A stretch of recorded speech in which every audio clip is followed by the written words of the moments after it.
अब स्टूडेंट्स, अब हम करने जा रहे हैं जो हमने अभी पढ़ा था पिछले वीडियो में कि जो हमारे टू डायमेंशनल में जो हमारे इनइलास्टिक कोलिजन होते हैं उसके बेसिस में हम कुछ क्वेश्चंस करने जा रहे हैं। तो चलिए शुरुआत करते हैं।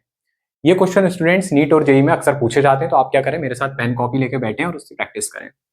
चलिए शुरुआत करते हैं। A sphere P of mass m and velocity vi undergoes an oblique and perfectly elastic collision with an identical sphere q initially at rest. The angle theta between the velocities of the spheres after the collision shall be. अब बोला गया students, एक मास m1 है जिसकी velocity कितनी है, v initial है। एक दूसरा मास है जो क्या है, एक रेस्ट पोजीशन में। तो ये एक रेस्ट पोजीशन में, तो इसको हमने बोल दिया 0 है इसकी वेलोसिटी। जब ये टकराते हैं तो ये टकराने के बाद किसी डिग्री पे मुड़ जाते हैं। अब ये कितनी डिग्री पे मुड़ेंगे ये हमको फाइनली निकालना है कि कितनी डिग्री आएगी इन दोनों के बीच में जब इन दोनों का कोलिजन हो जाएगा। तो ये कौन सा कोलिजन है, ये है टू डायमेंशनल इलास्टिक कोलिजन के क्वेश्चन हैं स्टूडेंट। तो चलिए अब इसको सॉल्व करते हैं। स्टूडेंट्स, ये जो मासेस दिए गए हैं वो m1 और m2 का वो आइडेंटिकल स्फीयर है। तो m1 बराबर m2 बराबर क्या हो जाएगा, m हो जाएगा। अब यहाँ पे पहले हम लगाएंगे law of conservation of momentum. Law of conservation of momentum. तो स्टूडेंट्स यहाँ पे क्या हो जाएगा, p इनिशियल बराबर p फाइनल। तो पहले हमारा ऑब्जेक्ट जो है वो m है, वेलोसिटी इसकी u है। सेकंड ऑब्जेक्ट की वेलोसिटी 0 है क्योंकि वो एक रेस्ट पोजीशन में है। फिर क्वेश्चन में बताया है कि जब ये स्टक हो जाते हैं तो एक डिग्री पे मुड़ जाते हैं। तो ये हो जाएगा m v initially plus mass v final. तो इसको जब हम m को इसको कॉमन आउट कर देते हैं ये 0 हो जाएगा पूरा, और m v initial plus v final. m से m कैंसिल, तो u बराबर आ गया v initial plus v final. अब स्टूडेंट्स यहाँ पे हमें क्या करना है, अब हम यहाँ पे दोनों साइड सेम टर्म से मल्टीप्लाई कर देंगे। v इनिशियल v फाइनल क्यों कर रहे हैं, इसलिए कर रहे हैं क्योंकि अब ये क्वेश्चन में हमको यूज होने वाला है। तो ये हो जाएगा u स्क्वायर बराबर में v initial plus v final का होल स्क्वायर।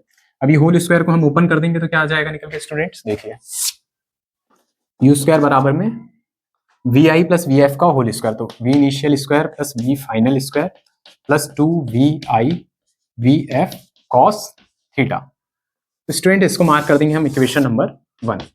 अब हम लगाएंगे कंजर्वेशन ऑफ काइनेटिक एनर्जी, क्योंकि हम दो कंजर्वेशन पढ़ते हैं स्टूडेंट कोलिजन में। तो देखिए इनिशियल काइनेटिक एनर्जी बराबर फाइनल काइनेटिक एनर्जी। तो इनिशियल कितनी हो जाएगी हाफ m u स्क्वायर बराबर में half m vi square plus half m vf square, क्योंकि दोनों के मास आइडेंटिकल है। तो यहाँ पे हाफ m सब कैंसिल हो जाएंगे, तो ये क्या बचेगा, हाफ m u स्क्वायर बराबर half m vi square plus vf square. Half m से ये कैंसिल हो गया, तो ये आ गया u स्क्वायर बराबर में vi square plus vf square. अब स्टूडेंट्स ये जो स्क्वायर, ये u स्क्वायर है, इसको हम मार्क कर देते हैं इक्वेशन नंबर 2। अब ये जो वैल्यू आई है u स्क्वायर की इक्वेशन 1 में, इसको u स्क्वायर की जो वैल्यू इसमें पुट अप करेंगे तो देखिए क्या आंसर निकल के आता है। तो u स्क्वायर की जगह मैं ये इक्वेशन की पुट कर रहा हूँ, second equation value of u square put in second equation of equation 1। तो देखिए u स्क्वायर की जगह क्या रखना है, vi square plus vf square plus 2vi vf cos theta बराबर में vi square plus vf square. अब देखिए vi स्क्वायर से vf स्क्वायर दोनों कैंसिल हो गए, तो हमारा आ गया 2vi vf cos थीटा बराबर में क्या हो जाएगा, 0। अब स्टूडेंट्स आप इसको ध्यान से देखें, तो आप देखिए cos थीटा जो है वो किस एंगल पे 0 होता है। तो किस एंगल पे 0 होता है स्टूडेंट, ये स्टूडेंट 0 होता है cos थीटा बराबर, हम लिखते हैं cos 90 डिग्री। तो cos से cos कैंसिल, थीटा बराबर कितना हो जाएगा, 90 डिग्री, क्योंकि cos 90 डिग्री कितना होता है, 0। तो यहाँ पे 0 आना चाहिए था, तो 0 जब आएगा, जब cos 90 डिग्री को हम ले लेंगे तो थीटा बराबर क्या हो जाएगा, cos 90। So our answer C is correct answer. तो स्टूडेंट इस क्वेश्चन को आप डायरेक्टली भी सॉल्व कर सकते हैं, ये तो हमने मैथमेटिकल पार्ट बता दिया कि जब आइडेंटिकल मास और एक ऑब्जेक्ट रेस्ट पोजीशन में हो तो दोनों जब टकराने के बाद दोनों जो मासेज है उनके बीच में कितने डिग्री का एंगल बनेगा, हमेशा 90 डिग्री। सो स्टूडेंट्स आपको क्या करना है, इसकी एक दो बार प्रैक्टिस करनी है तो आप इसको इजिली सॉल्व कर पाएंगे। चलिए अब नेक्स्ट क्वेश्चन देखते हैं।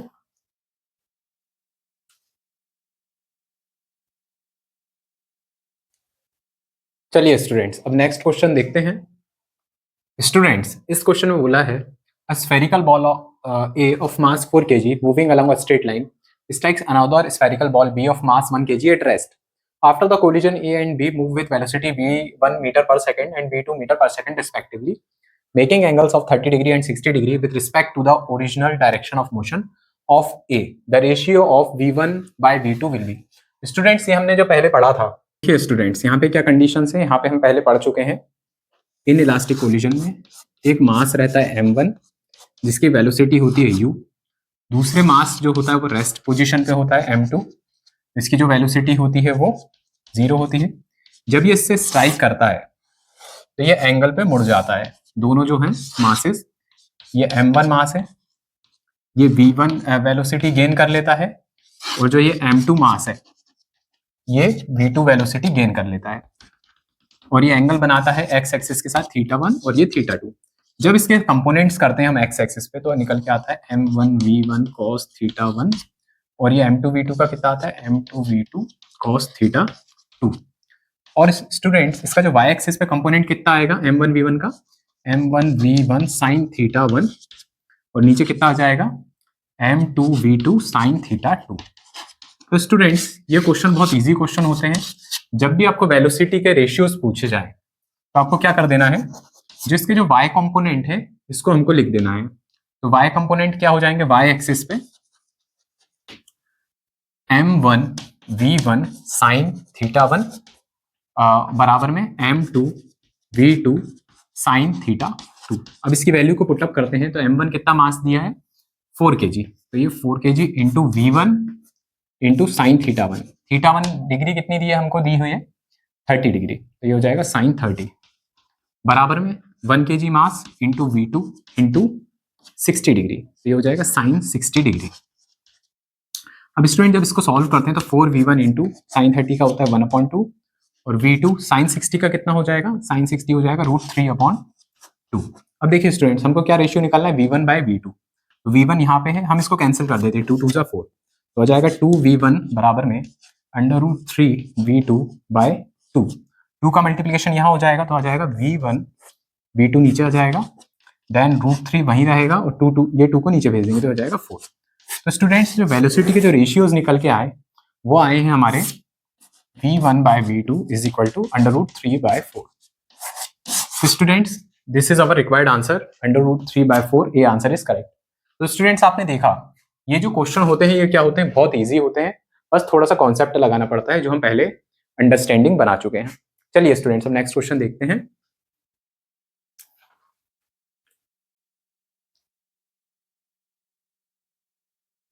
चलिए स्टूडेंट्स, अब थर्ड क्वेश्चन देखते हैं। थर्ड क्वेश्चन जो स्टूडेंट्स है, the Bob A of a pendulum of mass m released from horizontal to the vertical hits another bob b of the same mass at rest on a table as shown in figure. If the length of the pendulum is 1 meter, what is the speed with which bob b starts moving? Neglect the size of the bobs and assume the collision to be elastic. Take g is equal to 10 meter per second square. अब students, जब ये elastic है collision तो इसमें क्या होगी, conservation of energy हो जाएगा, क्योंकि हम देखते हैं इलास्टिक कोलिजन में जो एनर्जी होती है वो लॉस्ट नहीं होती है। तो अब देखिए यहाँ पे दिया हुआ है कि एक मास m है, जो मास a का जो मास दोनों के सेम है, b ऑब्जेक्ट का और a ऑब्जेक्ट का। जब इसको हॉरिजॉन्टली जब इसको रिलीज करा जाता है तो ये ऑब्जेक्ट आता है यहाँ से और ऐसे घूम के b ऑब्जेक्ट से टकराता है। तो हमको फाइंड आउट करना है जब ये इससे टकराएगा तो इसके बाद इसकी जो वेलोसिटी होगी बॉब b की वो कितनी निकल के आएगी। तो स्टूडेंट्स, सबसे पहले हम देखते हैं कि जो ऑब्जेक्ट ए ऑब्जेक्ट है वो जो है वो कितनी हाइट पे है, वो है 1 मीटर की हाइट पे, क्योंकि 1 मीटर की ये लेंथ है। तो जब ये ऑब्जेक्ट है तो यहाँ पे इसकी जो पोटेंशियल एनर्जी होगी, क्योंकि हम जानते हैं जो potential energy at height h पे कितनी होती है, वो होती है mgh। तो मास कितना है इसका, मास जो है वो दोनों का सेम है m। g की वैल्यू कितनी लेनी है, g की वैल्यू लेनी है 10, तो ये हो गया g, और हाइट जो हमको दी है वो दी है 1 metre, g is equal to 10 and height is equal to 1 metre. अब स्टूडेंट्स, हम एक चीज जानते हैं कि जब भी ये बॉब नीचे आके टकराएगा तो इसकी जो पोटेंशियल एनर्जी है वो नीचे आके इसकी क्या होगी, स्पीड बढ़ती जाएगी और ये काइनेटिक एनर्जी में चेंज हो जाएगी। तो काइनेटिक एनर्जी कितनी हो जाएगी इसकी नीचे आके, हाफ mv²। अब स्टूडेंट्स, जो पोटेंशियल एनर्जी है वही काइनेटिक एनर्जी में चेंज होगी, और ये क्या है, इलास्टिक कोलिजन है, तो इलास्टिक कोलिजन है, तो इसके बाद क्या होगा, टकरा के उसको सेम इस वैल्यू जो वेलोसिटी इसकी होगी वही वेलोसिटी इसकी फाइनली निकल के आ जाएगी। तो हम पोटेंशियल एनर्जी को डायरेक्टली काइनेटिक एनर्जी में चेंज कर देंगे। तो दोनों की वैल्यू पुटअप करते हैं, M G H is equal to half M V square, M से एम कैंसिल, ये कितना हो जाएगा वी स्क्वायर, ये वी स्क्वायर है, टू यहाँ चले आएगा 2gh। अब इस फॉर्मूले में हम इसकी वैल्यू को पुटअप करते हैं, वी स्क्वायर, तो वी इज इक्वल टू क्या हो जाएगा अंडर रूट 2gh। हाइट मतलब क्या हो जाएगी इसकी, ये जो लेंथ है बॉब की वो हो जाएगी, तो अंडर रूट 2 इंटू जी 10 इंटू लेंथ कितनी 1 मीटर, तो यह जाएगा अंडर रूट 20। तो स्टूडेंट्स इसका आंसर निकल के आएगा 4.47 मीटर पर सेकेंड। ये वेलोसिटी किसकी हो जाएगी, बॉब बी की हो जाएगी। This is our answer. So our A answer is correct answer. तो स्टूडेंट्स आज हमने देखे 3 न्यूमेरिकल्स थे जो मोस्ट इंपॉर्टेंट थे, जो हमने पहले पढ़ा था, इनइलास्टिक कोलिजन और इलास्टिक कोलिजन उसके बेसिस पे थे।